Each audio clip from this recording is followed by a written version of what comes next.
Good morning. Kids are so cute, aren't they?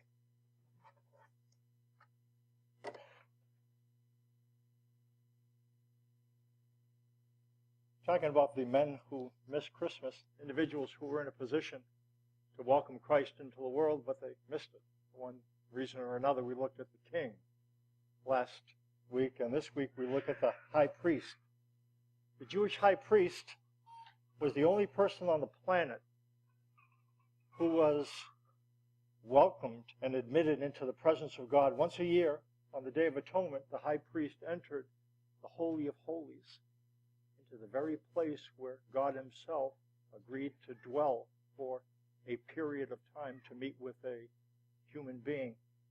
Contrary to what is often said, the high priest didn't go in with a rope around his waist or ankle. That's what legend says, that he had to go in with a rope in case something untoward happened while he was in there and he had to be dragged back out. The reason why that doesn't work very well is that the curtain was at least as thick as a handbreadth. It took about 300 priests to put it up. Very huge veil, and so it would have been difficult to pull him back out if anything happened, but that is strictly legend. He couldn't have been dragged out for that reason. This privilege of the high priest to enter into the most holy place had become empty and meaningless, literally. The temple had become like an abandoned home, like a car without an engine.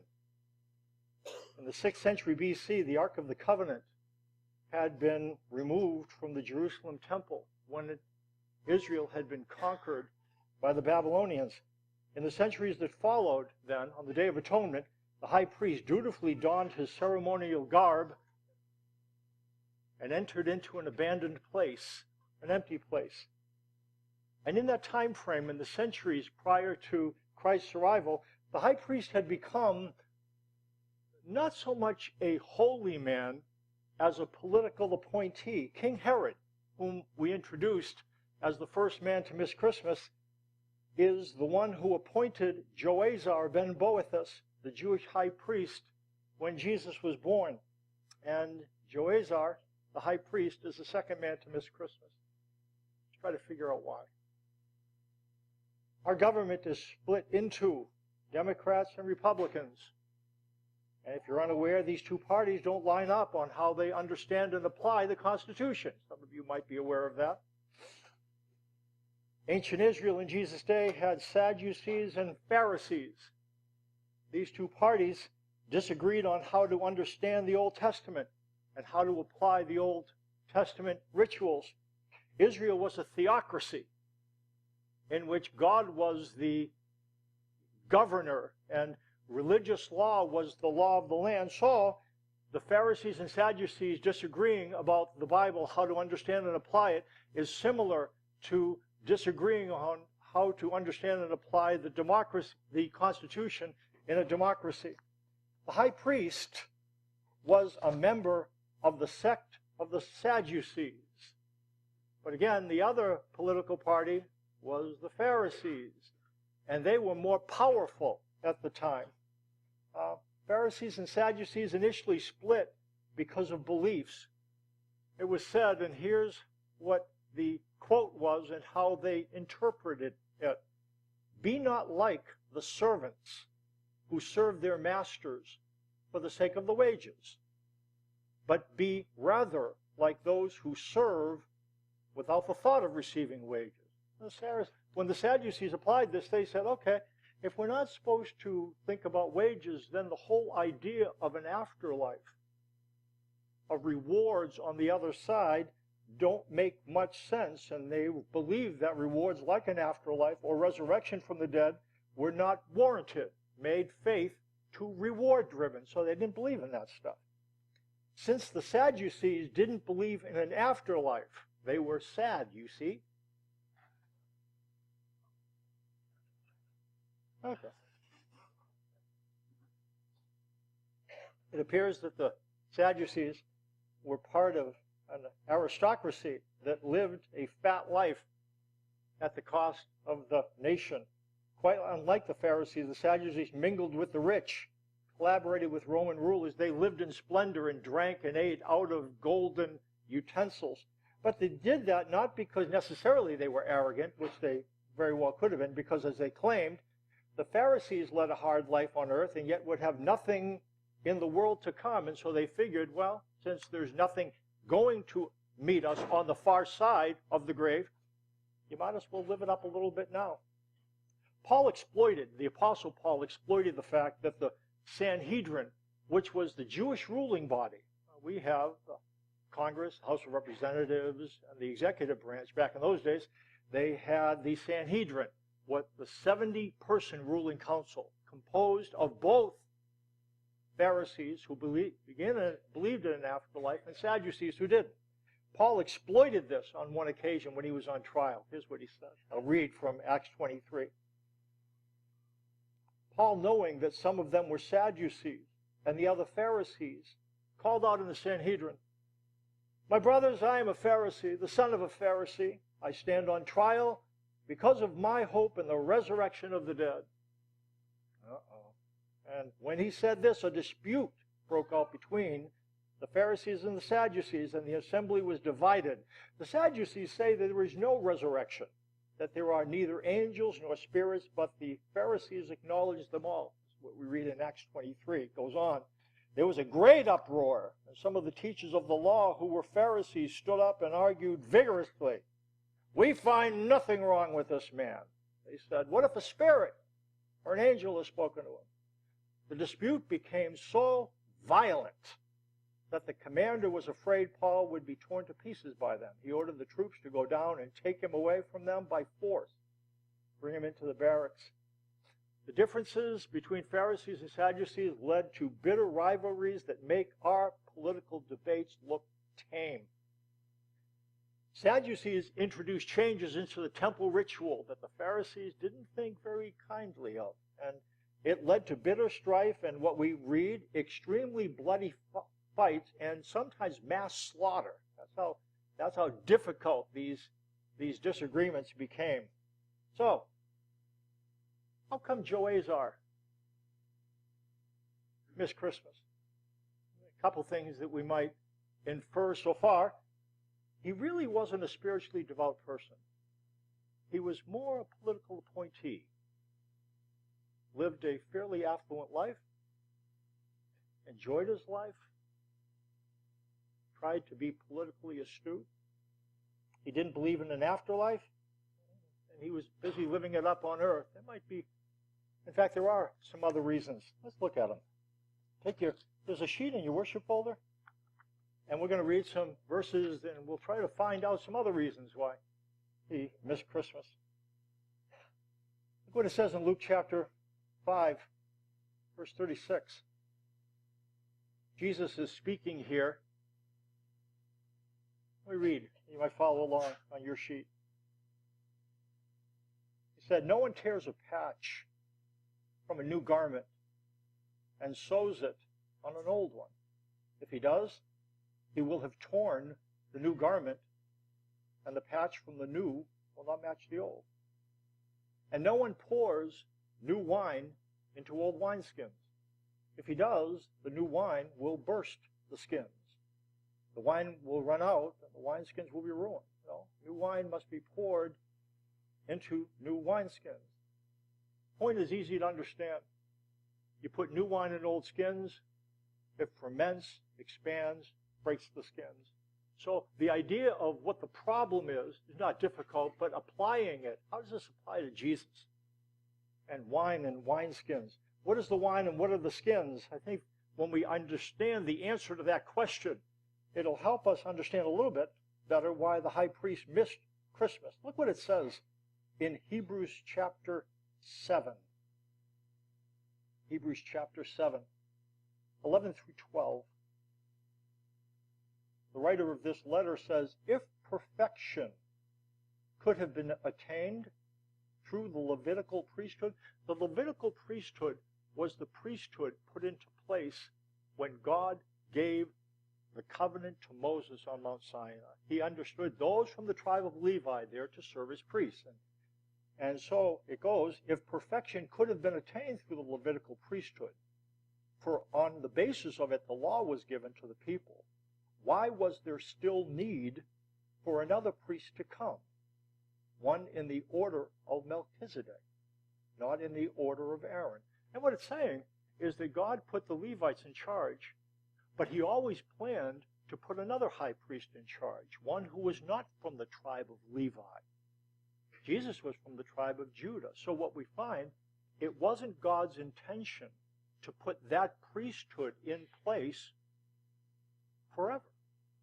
It was his intent to remove that priesthood and put another priesthood in its place. Now, what we find here, when you change the priest, you must also change the law. Look what it says in verse 12. For when there is a change of the priesthood, there must also be a change of the law. The priesthood and the law go together.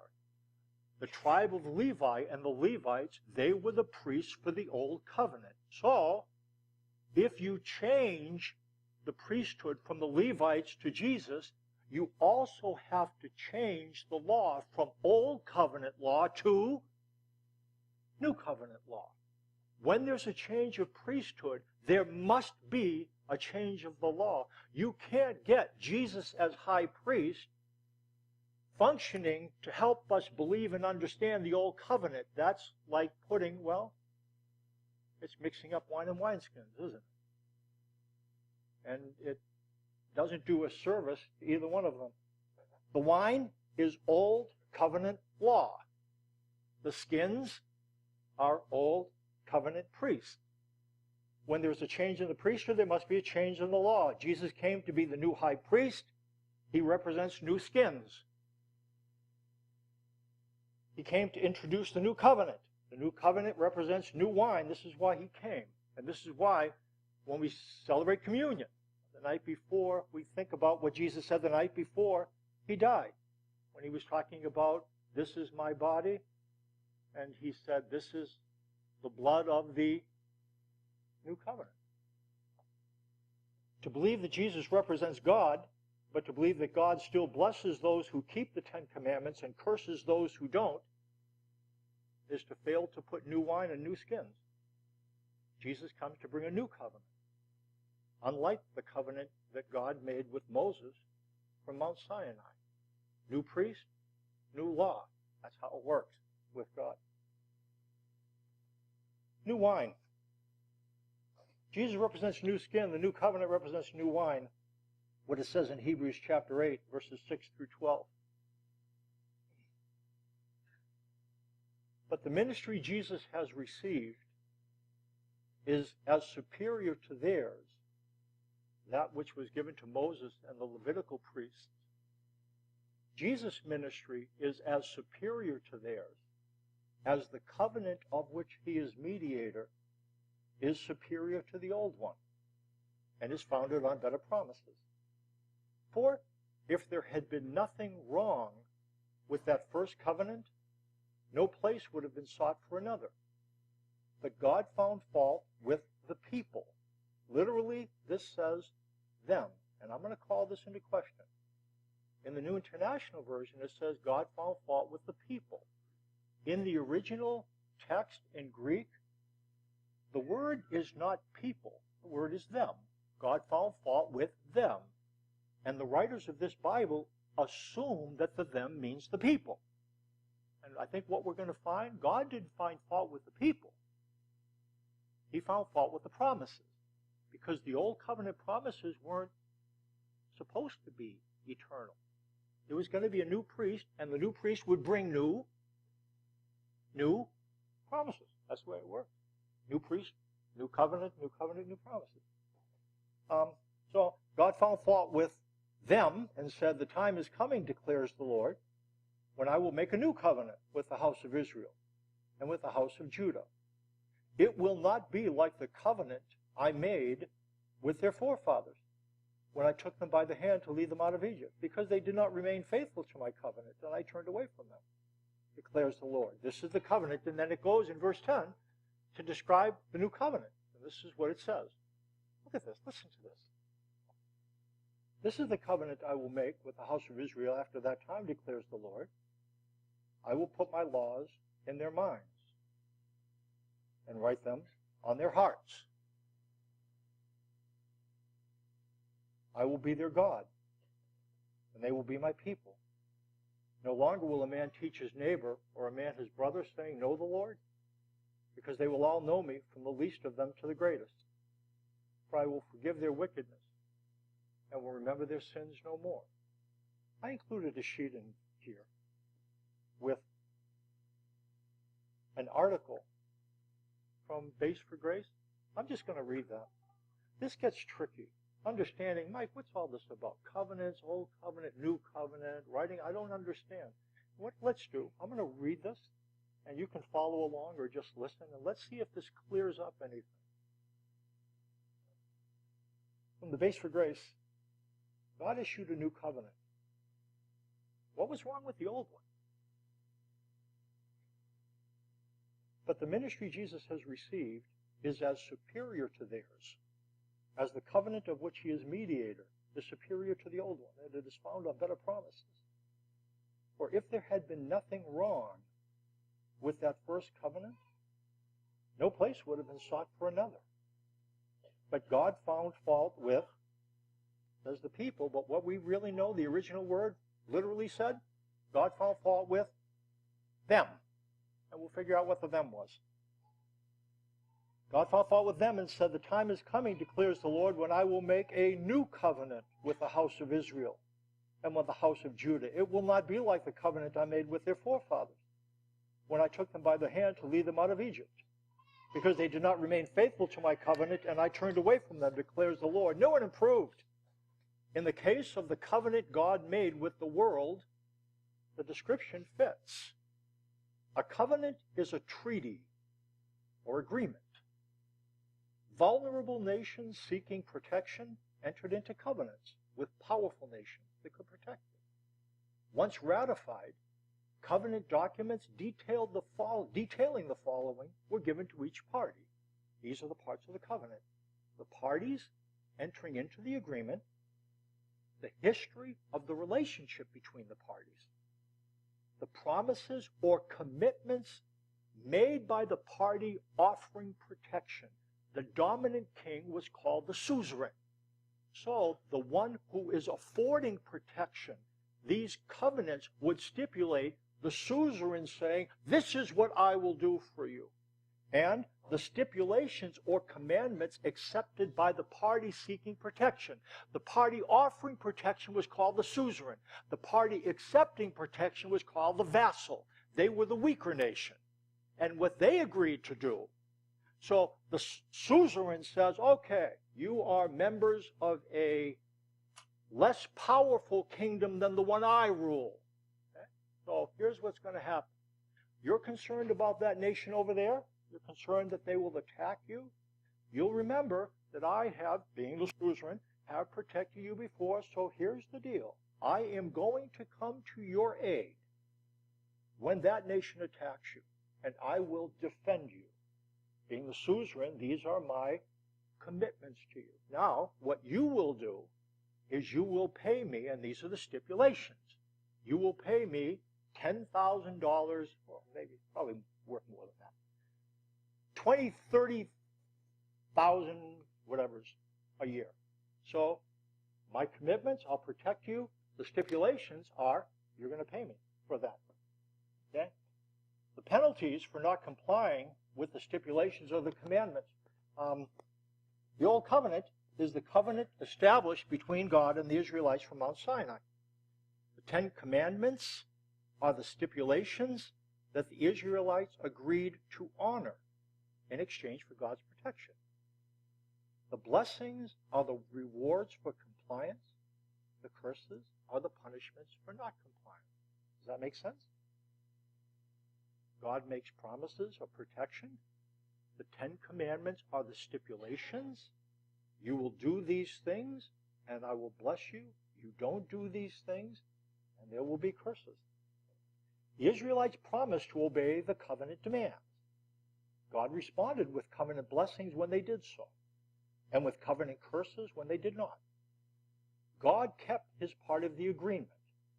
He always fulfills his covenant promises.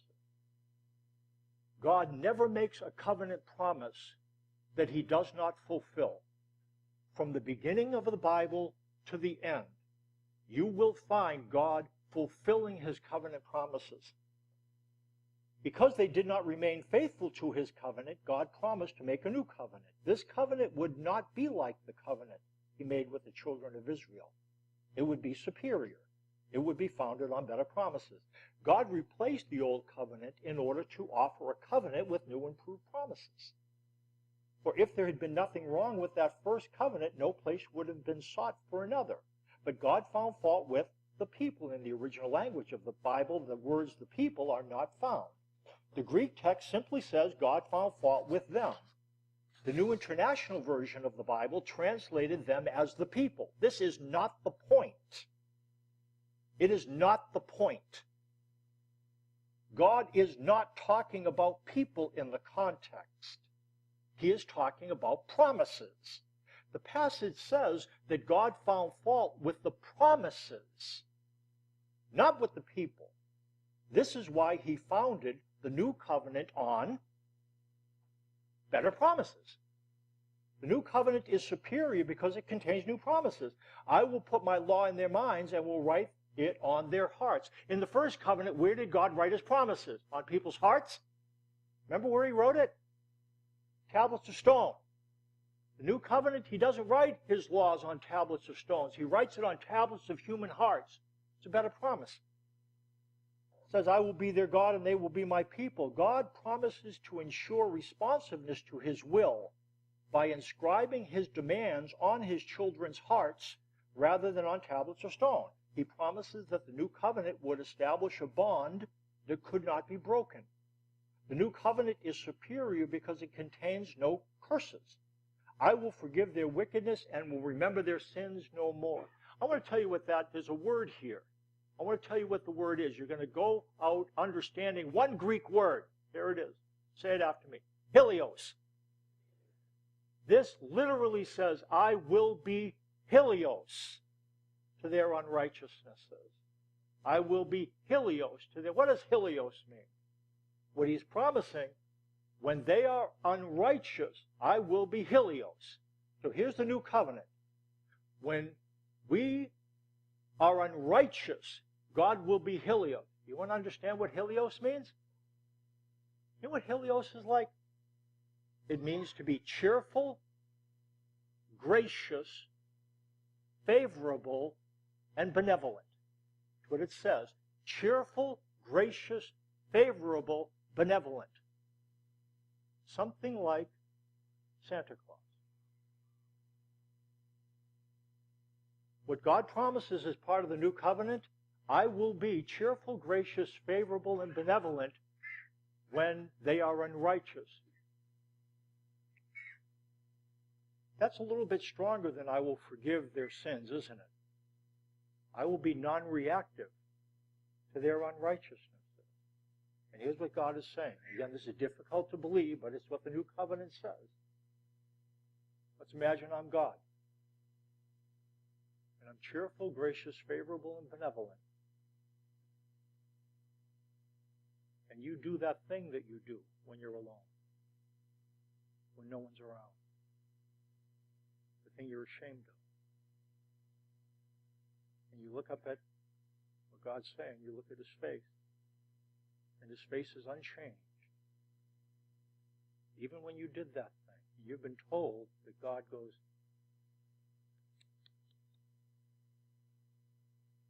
I am disgusted with you, disappointed with you.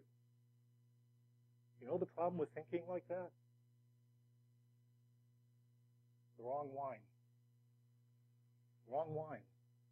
The new wine is the new covenant. God says, I will be Helios to their unrighteousnesses.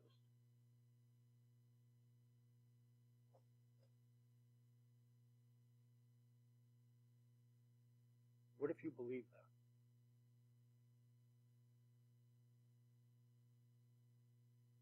It would change the way you relate to God.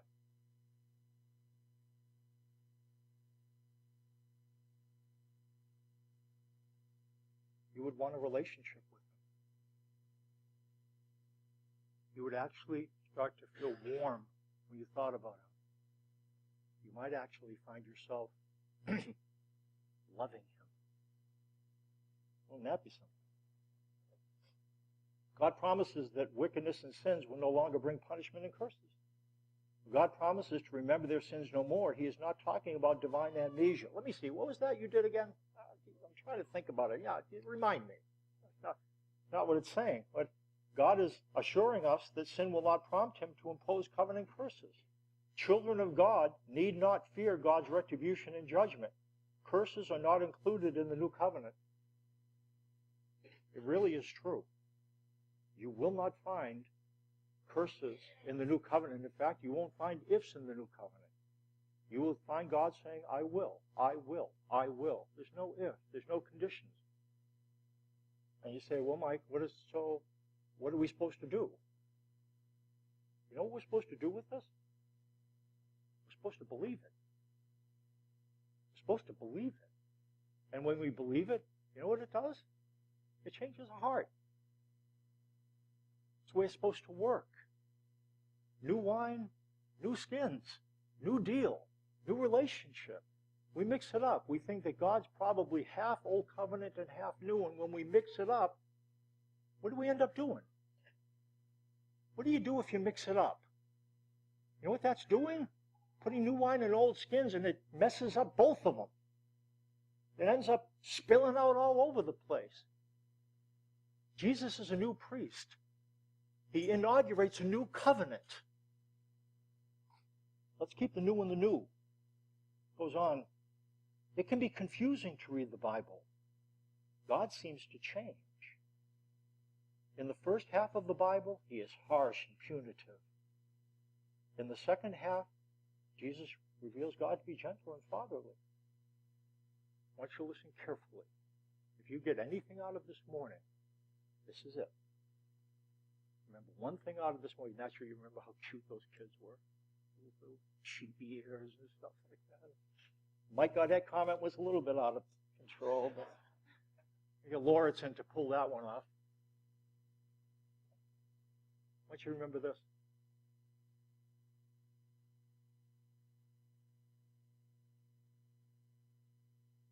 These differences, however, do not represent a change in God. They reflect a change in the covenant he operates by. Like I said, from beginning to end, God keeps his covenant promises. When Jesus comes, the covenant changes. So the reason why God seems to be different, it's not because God is different, it's because the covenant is different. He's a new priest. He inaugurates a new covenant. One in which he says, I will be Helios to their unrighteousnesses and will remember their sins no more. That's why the new covenant changes. The New Testament changes. It is essential, finishing up, to understand that God has established a new covenant. He no longer commands us to keep his commandments in order to earn his blessings and avoid his curses. God sent his Son so that the fear of his judgment could be replaced by the assurance of his love. God does not change in the Bible. You say it with me? God does not change in the Bible. Say it one more time. His covenant does. His covenant does. That's what changes. We're going to sing a closing song. Come on up. Why did the high priest miss Christmas? He presided over a temple that God no longer lived in. It says in John 1:14, the Word became flesh and made its dwelling among us. The word made its dwelling is the word for, you might really translate this way. The Word became flesh and templed among us, or tabernacled among us. It's the same word used to describe the temple. You know what happened? God moved out of the temple and into his Son, and into those who believe in his Son. In so doing, he placed new wine into new skins. Hope you can stick around. Have some refreshments with us in the back.